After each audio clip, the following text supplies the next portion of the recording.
Alright, so in this video on the Daily Push, we're going to be continuing on with the nutrition series. So we've already hit carbs, fat and protein. And this one is going to be a two-part series on whole foods. So part one is going to be everything you need to know about whole foods and how they affect your skating. And then in part two, I'm going to give you 3 hacks to help you make better food choices to power your skating. Alright, so let's start off with what the definition of food is. So I've got it written down here and it says, any nutritious substance that people or animals eat or drink or that plants absorb in order to maintain life and growth. So based on that definition, maybe a lot of the foods that we stick in our faces maybe shouldn't actually be classed as food.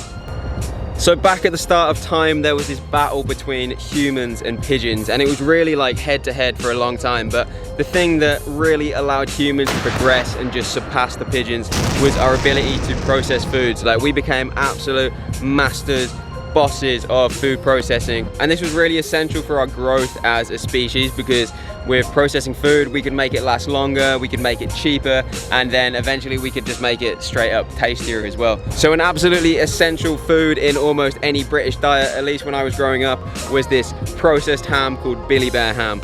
When I was about 13, I'm pretty sure 25% of my body weight was made up of this little bear's flesh. He made his way into my lunchbox pretty much every single day. But if we consider the fact that a lot of diets that are really high in processed meats have been linked to a lot of chronic diseases, then if we go back and analyze Billy, we put him against the definition of food, can we say that he's really maintaining life? I don't know. Arguably, he's actually doing the opposite. So like I mentioned in the carb video, the problem with so many of these like ultra processed foods is that they've had so many of those beneficial nutrients that are essential to power your skating and your health just stripped away from them, pillaged and raped from the foods, and they're just left with this like shell of energy that a lot of the times as well has got a load of extra like anti-nutrients that have the opposite effect in your skating and your health just added to them as well. For example, vitamin B3 and iron are going to be essential for creating energy when you're out skating.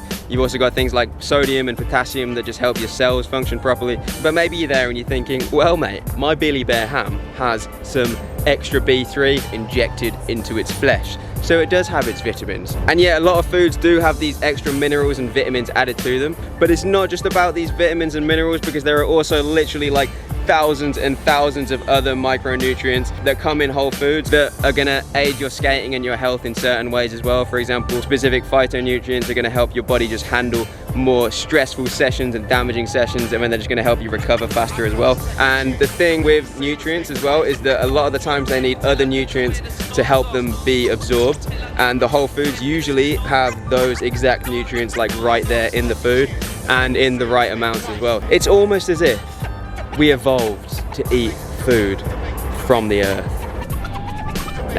Can't be right. Billy Bear ham should give me everything I need, right? So each person is going to have different micronutrient needs depending on many different things, from gender to just how heavy your sessions are. But in general, you should be able to get pretty much everything you need from just a wide variety of whole foods and minimally processed foods. But if you feel like you're eating super on point and you're still not feeling fresh, then you could always hit up a nutritionist and just get some specific advice for you personally. Alright, it's getting a little sweaty out here, so I've taken the hoodie off. I also might have taken my pants off. I'm going to leave that for your imagination. But anyway, we're going to be moving on to what exactly is a whole food. So a whole food is really just a food that is as close as possible as to how you might find it in nature. Here, for example, is a little clip of a wild Billy Bear ham in his natural habitat, and as you can see, he's exactly how he is in his habitat as how he's on your plate. Unfortunately, Billy doesn't really fall into that category, but foods like fruits and vegetables, nuts, and maybe some fresh fish, for example, are all foods that are considered whole foods because they're literally as you would find them out in nature, you know? Some other characteristics are that they've usually got low to no ingredient list as well. They're probably going to go moldy pretty fast in comparison to a lot of those processed foods, and they're not going to require as many steps to actually get to your plate as processed foods. In reality, like, we ship food all over the world these days. Like, a potato travels to like Jerusalem, then it goes to Morocco, and then it goes to Zimbabwe, and then it arrives on your plate. So that one maybe isn't so true these days, but the idea is that the processing steps are pretty low to get to your plate. Whereas on the other hand, processed foods can often look absolutely nothing like they do in nature. They also often have big ingredient lists and they can take forever to go moldy. Like, I'm pretty sure Billy could last for 3 years. If I just like store him under my sofa, pretty sure he'd be there in 3 years and he'd be ready, fresh as ever for my sandwich. But at the end of the day, the argument isn't between whether or not processing is just totally bad on its own and whole foods are just totally good. Because these days, a lot of the things that we eat are going to be processed to some degree. For example, beans and rice are going to be dried. You got fish that's going to be like cut up and cleaned, and then cooking as well, which is also a form of processing, which is actually in a lot of the cases going to make certain nutrients more available and easier for your body to digest. So this is why I say it's better to not only focus on whole foods, but whole foods and minimally processed foods as well.